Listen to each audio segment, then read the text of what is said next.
This podcast is sponsored by Talkspace. You know when you're really stressed or not feeling so great about your life or about yourself? Talking to someone who understands can really help. But who is that person? How do you find them? Where do you even start? Talkspace. Talkspace makes it easy to get the support you need. With Talkspace, you can go online, answer a few questions about your preferences, and be matched with a therapist. And because you'll meet your therapist online, you don't have to take time off work or arrange childcare. You'll meet on your schedule, wherever you feel most at ease. If you're depressed, stressed, struggling with a relationship, or if you want some counseling for you and your partner, or just need a little extra one-on-one support, Talkspace is here for you. Plus, Talkspace works with most major insurers, and most insured members only pay a $25 copay or less. No insurance, no problem. Now get $80 off of your first month with promo code SPACE80 when you go to Talkspace.com. Match with a licensed therapist today at Talkspace.com. Save $80 with code SPACE80 at Talkspace.com. Welcome to Schmactors, a podcast series that seeks to answer the question, are Hollywood actors all spoiled, vapid, vacuous, and vain ingrates, or do some of them actually have interesting views on issues of the day? Or is it a mixed bag? James Marsters and Mark Devine are putting themselves to the test. They're leaving it up to you to decide if they're interesting or just plain nuts. Listen as they peel back their craniums, share the surprising thoughts that fill their heads, and draw back the curtain on the world's zaniest town. Heidi-ho! Heidi-ho, neighbor! How do you get Mark. I can't do that. It's good to see you, man. How was your week? I do all the annoying voices. Oh, yeah, you know what? I wanted to very just do the whole thing like this Englishman who's a lot of spit comes out of his mouth. Yes, and just good morning, Mark. How are you doing? Yeah. And just not mention it, and just have you say, "What's going on, James?" Nothing. There's nothing going on, Mark. And just see what you did, and then I've blown the gate. I've blown it. Damn it! Maybe on the next episode. Maybe on the next episode you've got a little. Yeah, we should take two on that. But now I won't surprise you. I have to come up with another stupid thing to do. Your lip would always be wet too. I like those old English guys. I love those old English actors. Yeah. Do you watch some British? On everything. I think you just got to get a bunch of spit on the microphone. I think Jason's going to have to bring a rag after because it's just very wet. Yes. Can you imagine the wife? Kiss me, darling. No, I don't want to kiss you at all. There's a show called The Midwife, and it's kind of like, for me, Antiques Roadshow. It's a British film or series, and it's just awesome. It's just it takes place in the 50s and 60s, and you have all those great British actors and actresses, and it's really like it's moving. I don't know. Everybody watch Call the Midwife. Now I know most dudes are going to be like, "What the hell is he talking about? Call the Midwife." But it's so good because then you get that character like a lot of that you just did. Scenes and babies coming out it. Well, yes. But back in the day, they didn't have all the. So you got nuns. Do they use the rubber baby or do they use the older baby? No. Yeah. I think the older baby they use. The older baby. See, this is the one thing in Hollywood people don't know. Like, it's illegal to actually use a newborn infant for obvious reasons. You can't use one, so they always use for a newborn. They always use like a 9-month or 6-month-old baby, or they use the rubber baby. And I don't know which one is it. God, maybe they do use a rubber baby. I don't know, because sometimes it looks. Did you ever see that SNL skit real quickly? I know I'm going on another, but this woman's giving birth and she's like going and screaming and everything, and then Will Ferrell comes out as a businessman. He goes with a martini, and so he's naked. But he's got like goop all over him, and his name is like Ward Stevens, middle manager of J.C. Penney's or something. He's given birth to, and it's this surreal skit baby. Wow. of him needing another martini. Like, if the mother knew what this baby was going to grow up as, would she just what would she do? She'd have to go through with it, I suppose. It would be horrible. We always have to imagine our you would kids have are to be cool. love it. You would have to love it. He had a have to mustache. Okay, let's get on to it. Let's answer some questions. Okay, Jason, hit me. Let's do it. Here we go, guys. Robert from San Diego would like to know, what's the one role that you dream of at night that you wish you got to play that you didn't? Could be from any time in history, and you can be any age. I know mine immediately. Can I say? Really? Okay. Yeah. Spike. No. Spike. Yeah.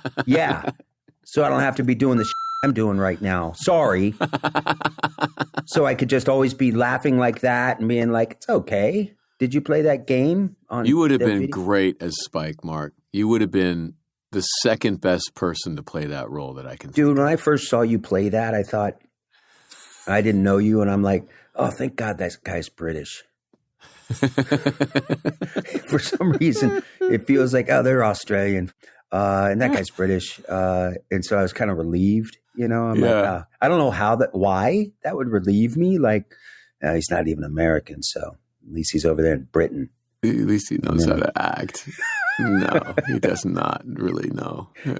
You're the best. You're the best thing on that thing. And that was the only thing that came out. You're the one that stuck out on camera. But because you didn't know the cult following you would have.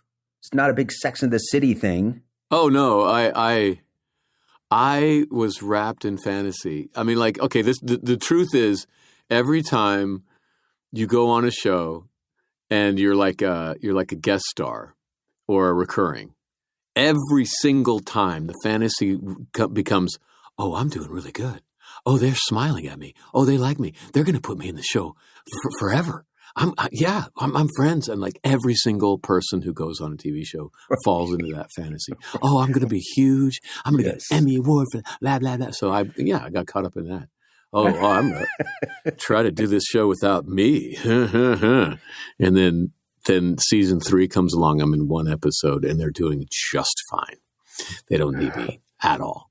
But dude, look at your life. Look at your life, though. I mean, people love that. I mean, how many shows can you say that about? Like, not even MASH. No. Actually. I don't see Alan Alda signing autographs. Thank you. Is he dead? I don't know. And that's what actors don't love. I think he may be pretending to be dead. Is that because guy he's dead? Tired of being bothered. What? That's the worst fear of celebrities. They just said, I don't want to be that person where they're saying, is he even alive? Well, I'd like to live long enough that there's some wondering about that. Maybe he's just not. I hope he's alive. Yeah, but seriously, I mean, I can't think of I remember seeing Lee Majors, man, at one of the conventions. Yeah. And I was in love with the $6 Million Man. Oh yeah. He was just and the Fall Guy, and I just man, my stepfather ruined that for me because we'd be watching it together. He'd be like, you know what? I don't care about his bionic legs and arms. If he picked up that car, his spine would shatter. And he would just go, and he would just every scene. He'd be like, nope. He's picking that thing up, and his oh my God, he just ruined it for me. Ken, stop it. Let me have this. All right, what's your role that you wish you could have played? Whatever that question. I don't have one. I don't like on stage. Hamlet. I got too old for Hamlet. You want to memorize? That's the most words in any. Is it really? Right? Yeah. It's like a 3.5 hour play, so they usually cut it. So maybe it's not. Because the thing is, for Hamlet, it needs to be played by someone who can credibly be 18. Yeah. And because if a teenager is asking the audience, hey, man, by the way, I'm thinking of killing myself, and I just want to ask you guys, why don't you kill yourself? I mean, what is keeping you from killing yourself? Because I don't get it. What is it? I'm about to do it, so somebody help me out. And that's to be or not to be. And when a teenager asks that question, that's profound. When a 35, 40-year-old actor asks that question, he's just like, shut up, man. Then it's my God. Off. Yeah. Then it's just ridiculous. Yeah. So I'm too old for that. I wish Hamlet were just how you just did it just now. Cause that's what you should try to do. Every, just how you just said it like that. Should I kill myself? I mean, what's it, and I didn't know. Cause if you go to be or not to be, that is the question. That's, no, it's just got to be vulnerable and open and simple. So he's kind of like Romeo. That's my least favorite, probably because I did that. That was my first role in Shakespeare, and I just did not find. I don't think I had the depth to understand what it meant, you know. And it just seemed like too obnoxious. It feels like a play that's overdone. And I did the same thing. I played Romeo, and I decided that he was a privileged prick. Right. And I played him that way. And it was like how opposite of how you should do that play, because it's a play about love getting screwed over. And that's right. So the love's got to be beautiful, or you don't care that it gets screwed over. It's just ridiculous. They should turn that into like a modern day one, like of like a white girl and a, like, I don't know, Puerto Rican or something, you know? Like that. Yeah, with dancing. Cool? To like spice it up. I don't know if that would work. So for me, it's Hamlet, and for you, what was it? What was it for you? What was for me? It's To Be You, like, and not. Oh even, yeah, you want Spike? Okay, yeah. But it's actually I want to be. I want James Marsters, like to the to play point the role of James Marsters. I want to wear a skin blanket of you. I'm so glad that we're doing this podcast from different parts of the country right now. When you said skin blanket, I got You've given me a lot of flight mileage, my friend, so I can come back in a second. Sleep tight. Okay. That was funny and a little horrifying. Jason, what's next? Gail from Akron, Ohio would like to know, would you take a superpower if it meant you could never have another orgasm?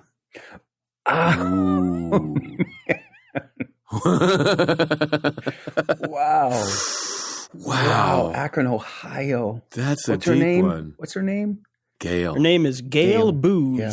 Boos, not like the alcohol. Should we be giving her last name? Well, it's too late We now. have to protect. That's, boy. Oh, man. Think of that. No, because my superpower would be to have orgasms.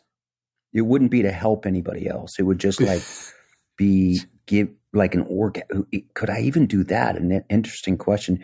If you were able to have orgasms every 5 minutes, would you? Without all the goop. Or if you had a box that you could just set the dial to orgasm and just put it there and just lay there in bed for the rest of your life and starve to death. That would be a horrible superpower. Angels in America. Do you remember that play? Beautiful play. Yeah, Kirshner. Yeah. You know, God's gift, the angel's gift, was this most incredible orgasm. And I remember people were so offended by the play, you know, that they're like, it's about and they're trying to explain, no, this is like what God gave us, you know, for our body. And it's like the great gift that some of us dip in the cookie jar a little too much for, but hey, man, it's at my age, I'll dip as much as is biologically possible. And it's not, you know, I mean, I'll be honest, it's not as possible as it once was. I think we haven't really addressed Jason's question or Gail's question, but I think we've already answered it, because I think we're not going with superpowers. We're just going about how fun all this other stuff is. That. We're not even talking. Yeah, I think that I would. I as fun as flying would be, that would be great, but it wouldn't be as good. Even as fleeting as an orgasm is, it beats, I think, flight, as I understand it from cartoons. For sure. Because I mean, like Superman is like, he's got a kind of a half smile as he's, you know, he looks like kind of pleased with himself. He's not but happy. he's not like, oh, no. God, it's so good. No. Like that, you know? So it's not as good at all. So. He's miserable, dude. He's miserable. Why he's is different. Superman miserable? Because he has to do all this stuff. You don't see him like, greatest sound in the world to me is when somebody's laughing uncontrollably. I love that. Mm-hmm. I just love watching that. I don't see Superman doing that, you know? If I was Superman, I'd be like, oh, like the call comes in again. I'm like, save yourself for God's sake. Right. Again with the train that's about to go over the cliff. Like, I've done that before. You got to go around the world and spin it backwards to make time go back. And I know you're on the toilet. You want an orgasm. You can't even have that. So guess what? I did read once where, like realistically, if Lois and Superman ever actually had sex, his super sperm would swim up with lightning speed up through her body and through her cranium, and she would just be gone. Lois Lane. And it's not going to work. My God. I'm sorry. Anywho. I'm laughing real quickly, just talking to a friend the other day. I'm laughing like a fat man with a wheeze, because I've just, I'm 200 plus, and so when I laugh, like that. Okay, so first off, that's the first time I've really laughed. Yeah, I'm like.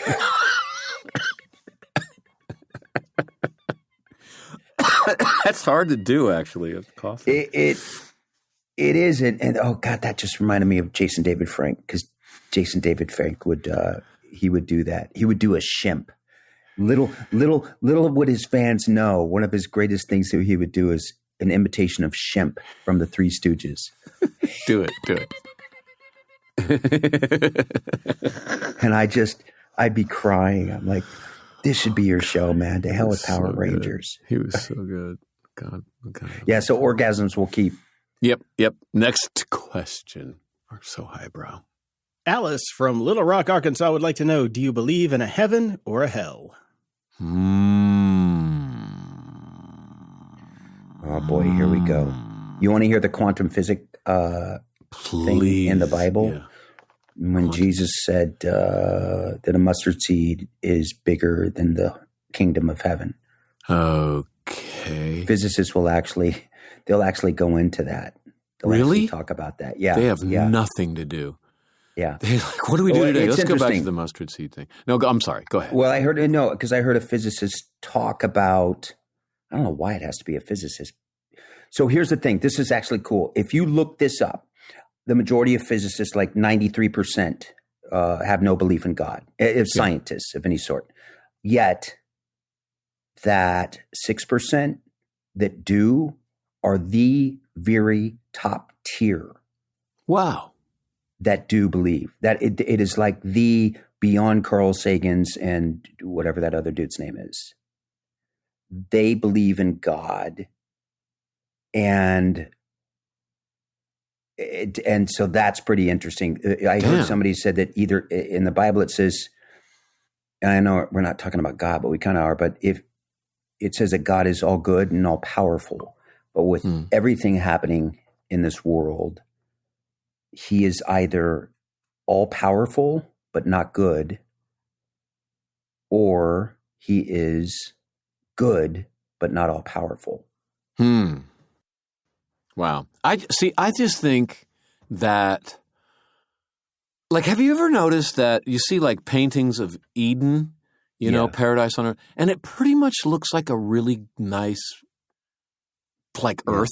But without the 7-Elevens and all the power lines and stuff. Yeah. And it's just pretty much like what we got down here, and nobody has just built anything yet. And I think, if on some days when I really kind of get out of myself and I just look around the world, I'm kind of in heaven, man. This is heaven right now, and I think that's what was talked about. You have to bring heaven on earth. On earth. And it was just like, pull my head out of my butt and stop thinking about my own shiza and just open my eyes and like, oh, it's really cool out here. Yeah. Actually, this is like a performance art piece that's 37 billion years in the making. And there's all this cool stuff that's been created. And I just like, look, a worm. That's actually pretty interesting. And look, those birds. How do they do that? Like, it's great. And then if I put my head back up there and I start thinking about all the things that I'm worried about, all the things that I ought to be able to control, but no one's listening to me, and all of that stuff, then I can get into hell on earth, And I think that you can bring either one on earth. Wasn't that Einstein's, that was his religion, whatever that is, where he just was one with nature, whatever that one is, where he believed that heaven on earth. Now, Catholics, my mother every day is just like, I'm so ready for the Lord to take me. Yeah. And just, here's my example. I felt like when I first moved to LA from New York City, right? And I'm looking up at those hills, man. And I've never seen these palm trees. And I'm like, this is the most beautiful place I've ever been. I can't believe it took me so long to get here. This is so wonderful. And then day by day, it was just the same thing. And I hated the trees. And I didn't realize like rats nested in those palm trees. And then I could smell the urine on this. I just didn't appreciate any of it. But can I tell you this? Apparently, heaven has urine stains. I don't know why, but okay.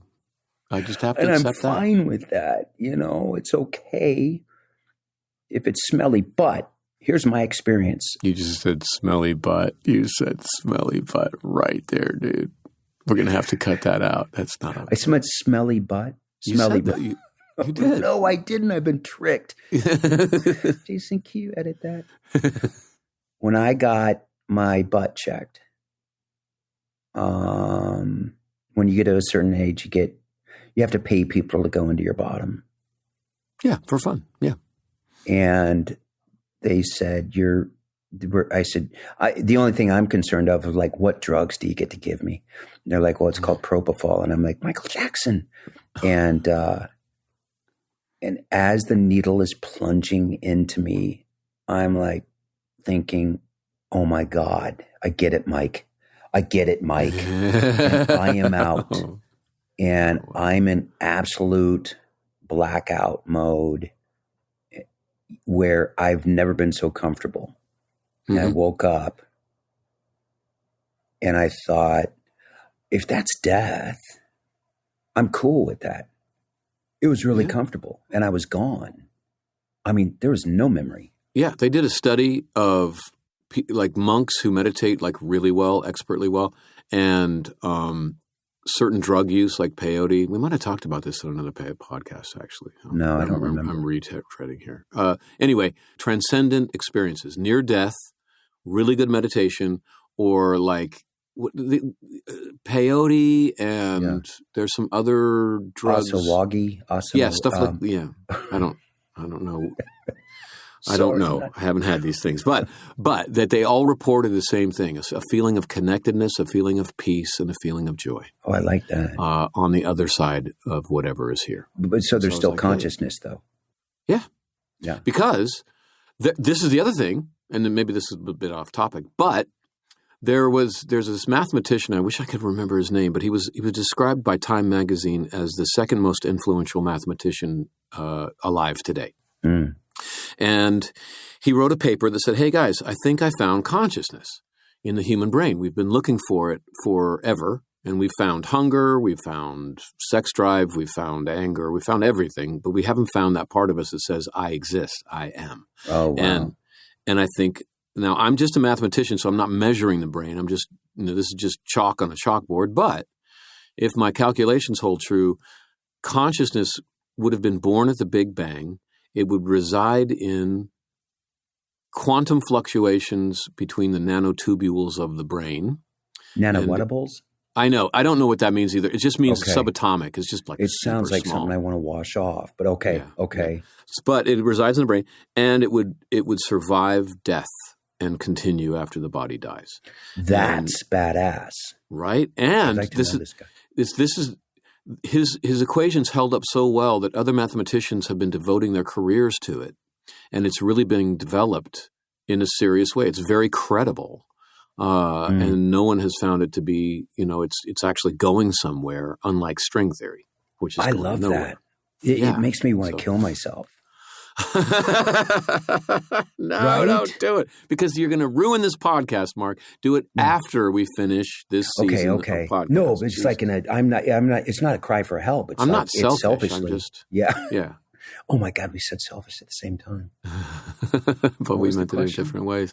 Can I tell you real quickly? I got into a fight actually with Katie, my wife, in the car, because I just said there is no devil, for God's sake. It's stupid.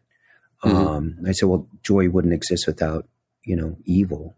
And I think I've been through moments of hell just on earth where I'm like, yeah, this is pretty brutal. Don't know how long this is going to last. But this whole concept of heaven and hell, I think for me is listen, growing up Catholic, man, it was lying to your parents that you're constantly confessing to the priest, and your whole thing is, I don't want to go to hell. I mean, you are scared to death because they nail it into your brain. Are you going to go to hell? And then Santa Claus is watching you if you're good or bad. And that's all year. That's all year. And guess who else is? Jesus and God. And so they know. So you're terrified. So that's why half of us are alcoholics in the Catholic community. It's the wine at Mass. That's what I think. They start young in the Catholic. Gives us a relief. Yeah, the spirits. Yes. I need more blood. But I just thought it's so silly, I think. I think it's silly. This is the thing. Like, I'm the son of a Methodist minister, and I'm not an expert, but as far as I remember, I don't think Jesus talked at all about hell in the Old Testament, in the New Testament. The devil's not in there. Hell is not in there. Yeah. And actually, homosexuality is not talked about. He's not an important enough subject for him to address. He's just like, some people are gay. I don't care. But those three things are just I'm of the opinion that Jesus gave us the new word because the old word, the Old Testament, was not sufficient. It's like an update for my phone. Are you a New Testament guy or an Old Testament? A New Testament, for sure. I mean, like, there's good stuff in the Old Testament, but Jesus was like, hey, man, this Old Testament stuff, I don't think people are kind of getting it based off this literature. So I'm gonna make some more, I'm going to try to say stuff very clearly so that there's less confusion about these things. And so he gave this whole update. And so I'm always just like, if you ever think that they're like, go with the New Testament. If there's any confusion between the two, just go with the new one, because Jesus was like, otherwise he wouldn't have spoken up. He'd be like, oh, just read the book, man. Just read the Old Testament. It's all there. But he didn't. He's like, I need to talk here. Wait, so tell me what your dad thought. What did he truly believe? Like, for him to be a minister, man. Yeah. He believed that hell was being disconnected from God. Mm-hmm. And that was cool. He also said something really cool. He said, when you get to heaven and you meet St. Peter and he's got the book and he's deciding whether to let you in heaven or not, all your sins aren't in that book. There's nothing. They're not. No. It's just what good you have been able to do. How much of that is in that book. And I thought that was pretty cool. That's what he thinks or he knows for sure. I think he thinks it. I think he has faith in that. I don't think he's. I mean, he's dead now, so he knows now. I mean, he's not talking to me, though. So I want to see if we can contact him to see, like Harry Houdini. I could totally do the Ouija board thing with you and fool you. Yeah. Oh, my God. Mark, my dad's talking to me, and he wants you to give me, and I stared around, $500. Mark, my father is here. You know what, though? I think if you had absolute, like the gates of heaven have opened up and you're absolutely conveyed. Because I get envious of people that absolutely believe that, like my mother, and I just don't want to disrespect anybody that's listening. Because I so want that. I'd so love to believe. I just, I think from my father's science side, who was just absolute agnostic, to my mom's like just hardcore Catholic. If I had that, and for me at this point, being pretty agnostic, if your father did come down and I'd be like, okay, this is real. This is freaking real.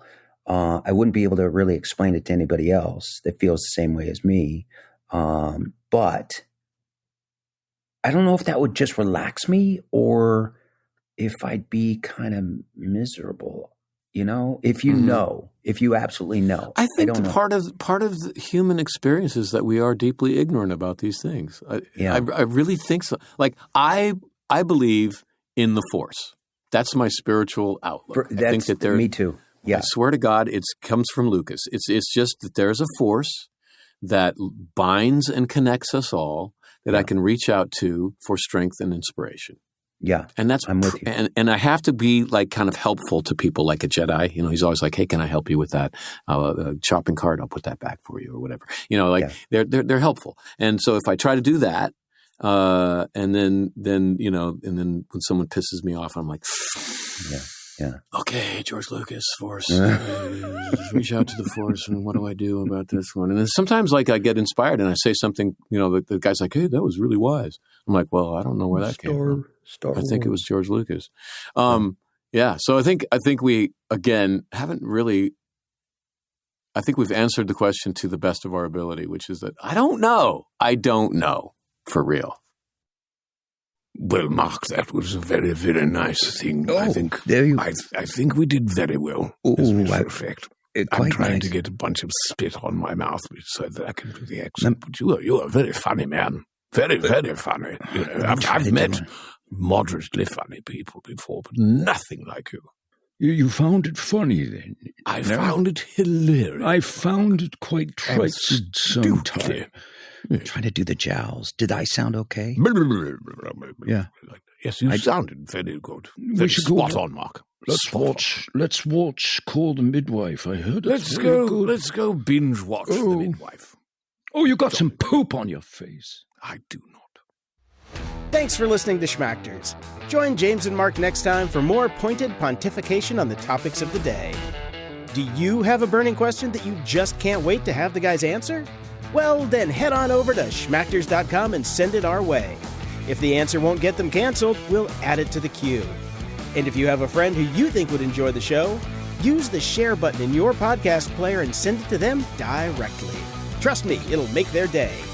Signing off for James and Mark, this is producer Jason. Until we meet again.